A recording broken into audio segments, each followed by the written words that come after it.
بسم الله الرحمن الرحيم، والصلاة والسلام على أشرف خلق الله سيدنا محمد وعلى آله وصحبه أجمعين. تحياتي لكل جمهور العظيم في كل مكان. ربنا يحفظ بلدنا من كل شر، ربنا يحفظ بلدنا أرضا وشعبا وجيشا وسائر بلادنا العربية والإسلامية، ربنا يحفظ فلسطين، ربنا يرحمهم ويحسبهم من الشهداء، ربنا يحفظ أرواح الأحياء منهم ويردهم أرضهم عن قريب يا رب العالمين.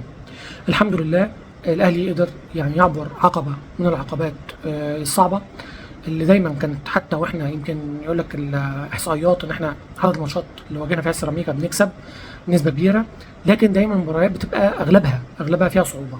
1-0 2-1 الماتش بقى معقرب، الدنيا صعبه خاصه مع الفرق اللي بيدربها علي ماهر، مصري، سيراميكا، اي فرقه كان بيدرب علي ماهر دايما بقى فيه الحماس والروح سواء منه او من لاعيبته على ارض الملعب قدام الاهلي.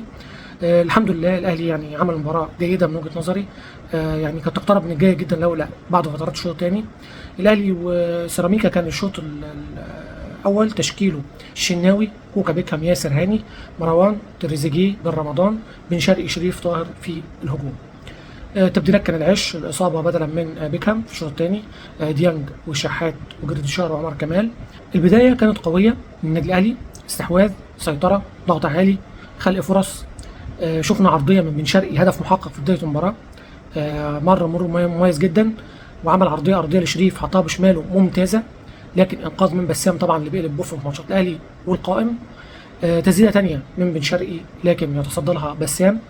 مرور من شرقي تاني اللي كان فاتح خط النار هو وتريزيجيه في الجبهه الشمال، واعتقد لو كان معاهم حد افضل من كوكا بقدرات هجوميه اقوى من كوكا بكتير كان الجبهه دي عملت اكتر واكتر من كده كمان. قدر بن شرقي يعني يعمل عرضيه مميزه جدا لطاهر في ال6 ياردة، يعني فيها نسبه تباطؤ من طاهر وفيها كمان زق ودفع من مدافع السيراميكا لما طاهر حاول بعد ما الكوره وقفها وتباطأ فيها شويه طولت منه، حاول يلعب عليها وفعلا لمس الكوره، لكن الدفع خلاه يفقد توازنه وما قدرش ان هو يسيطر على الكوره. طبعا الكوره فيها اشتباه كبير في ضربه جزاء، لكن طبعا ما اتعادتش ولا الفار دخل فيها. شفنا فاول طاهر لعبه من حدود 18 ممتاز جدا، تصدى دي بسام بشكل مميز.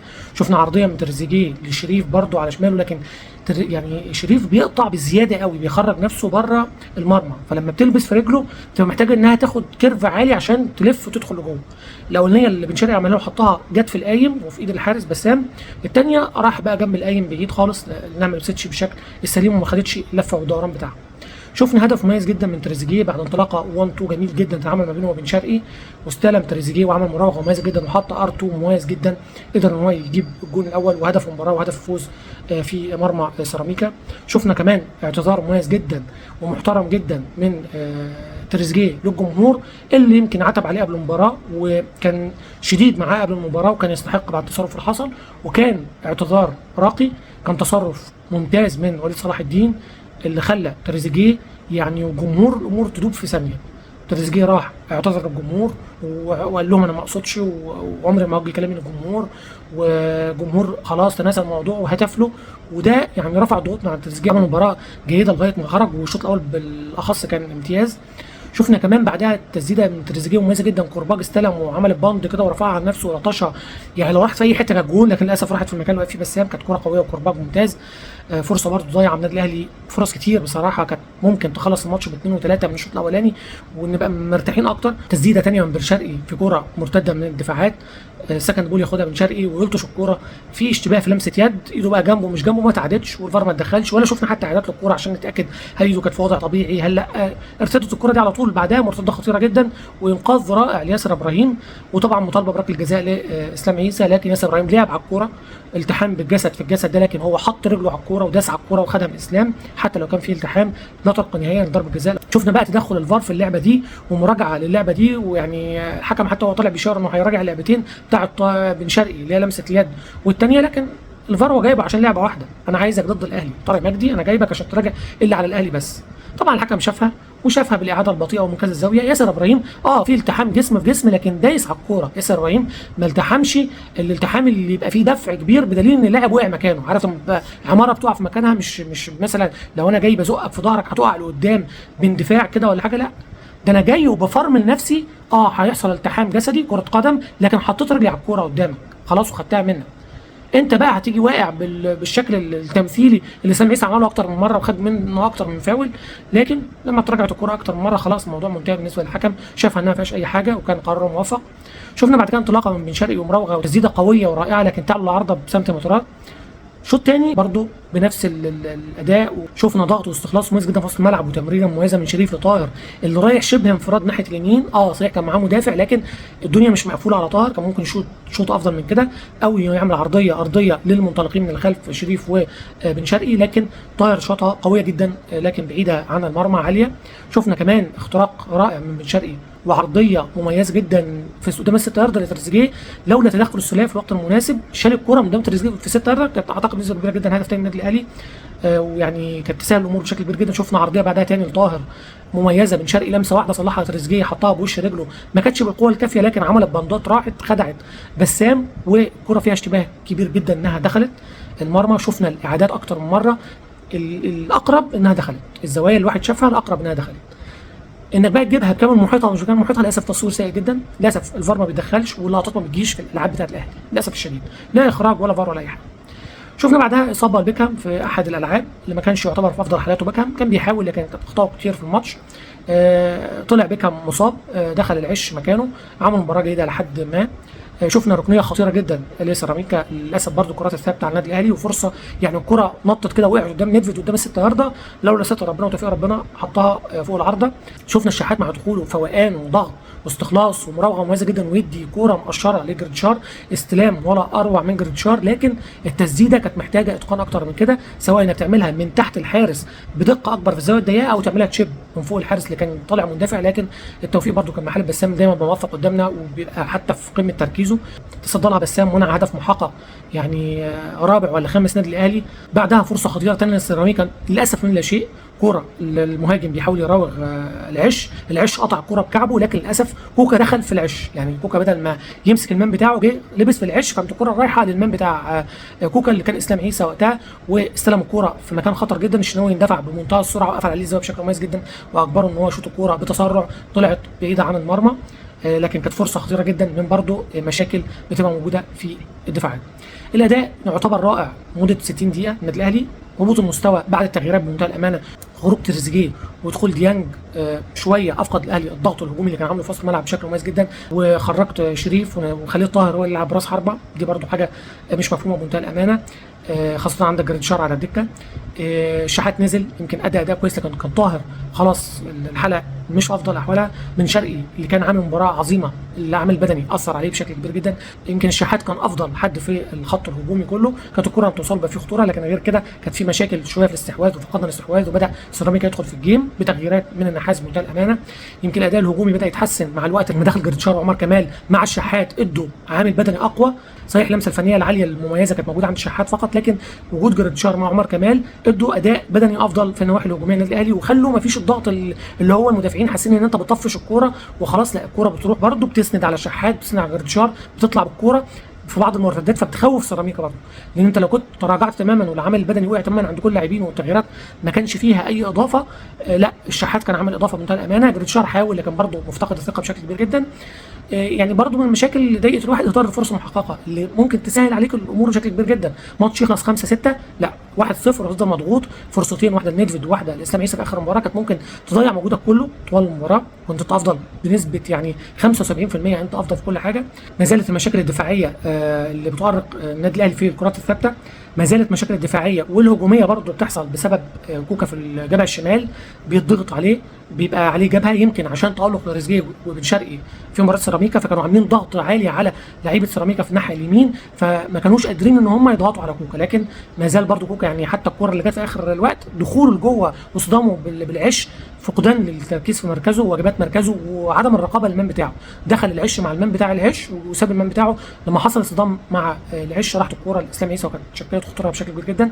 شفنا تالق لبن شرقي وتريزيجيه بشكل مميز، تالق كبير لمروان في وسط الملعب، تالق ورجوله وكل حاجه تقدر تقولها على ياسر ابراهيم، واداء يعني رائع، يعني كنا مفتقدينه نقط كبير جدا، الروح والحماس والرجوله ياسر ابراهيم.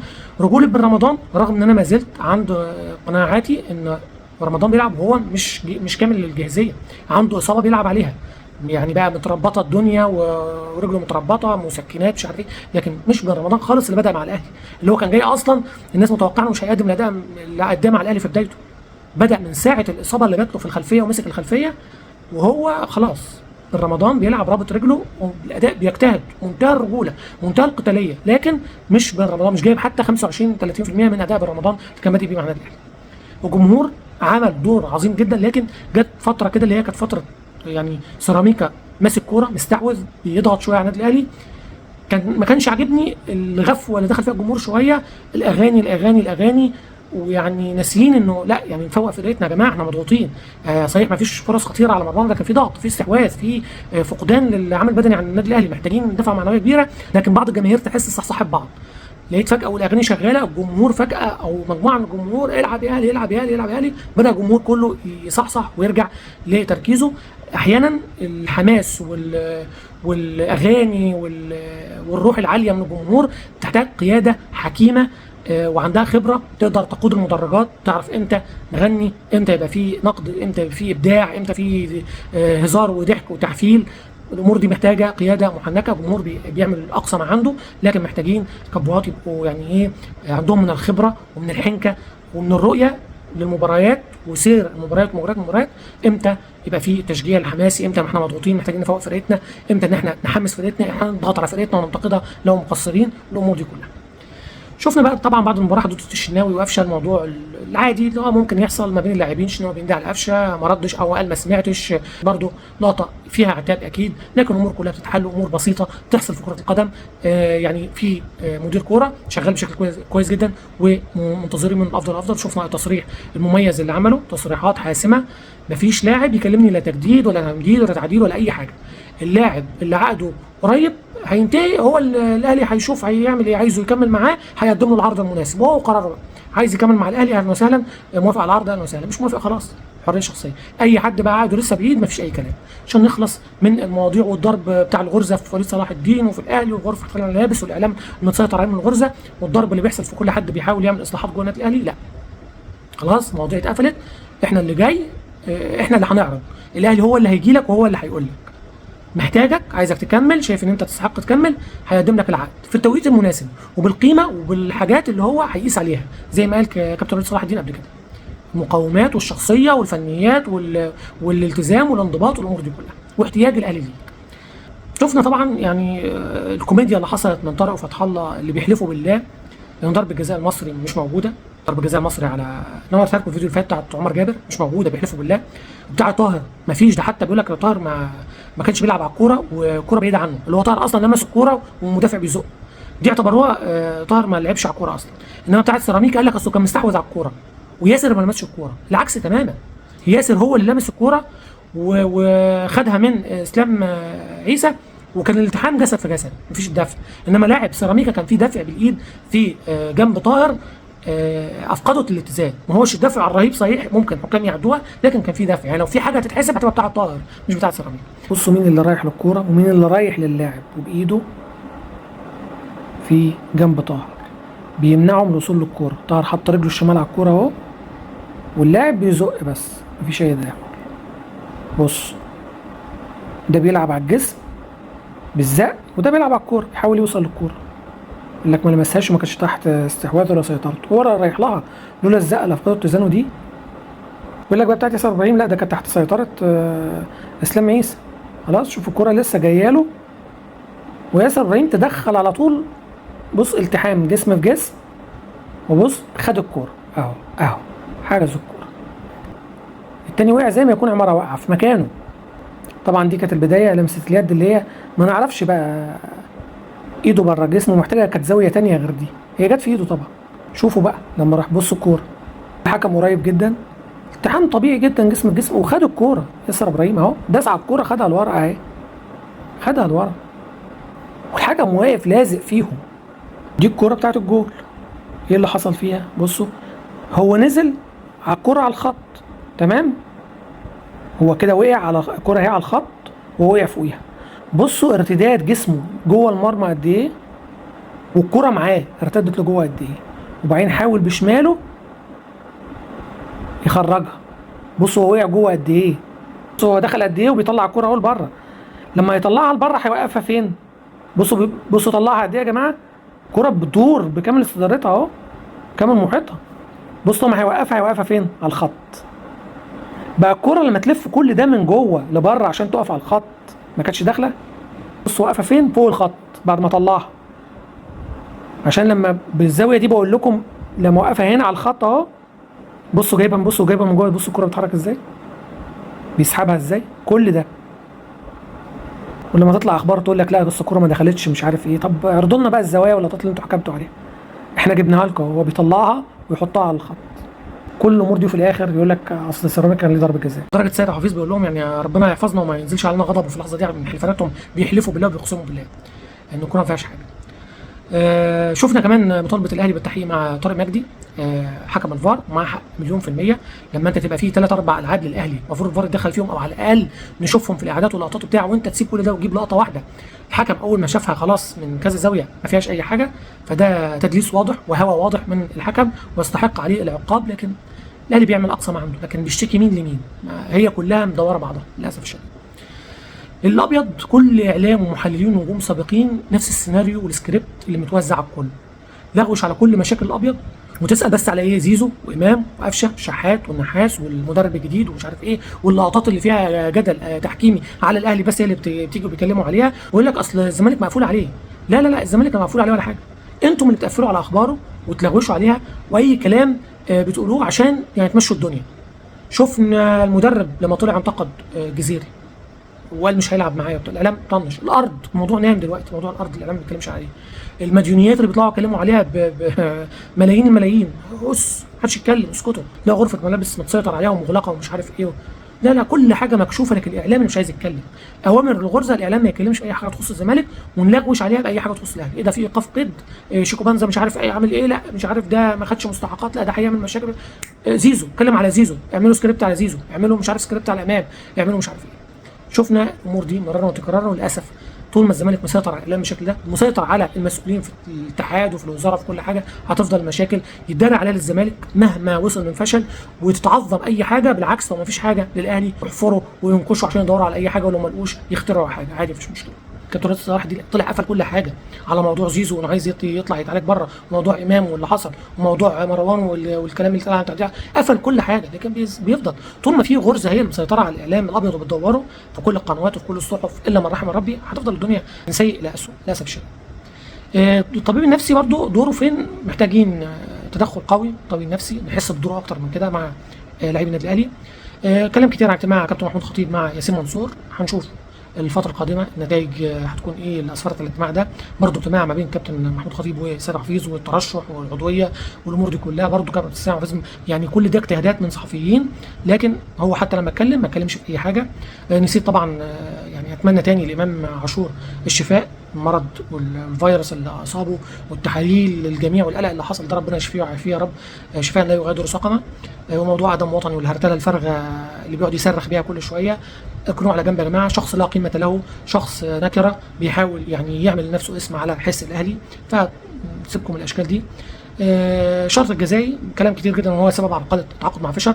وهنا ليا نقد على بعض الصحفيين او اليوتيوبر اللي بيتكلموا ان الاهلي معطل تعاقد عشان مش عايز يوافق على الشرط الجزائي بتاع فيشر. فيشر يا جماعه عايز يعمل شرط جزائي نفس اللي الناس انتقدتهم عليه قبل كده اللي هو مع كولر، اللي هو ياخد بقيه عقده.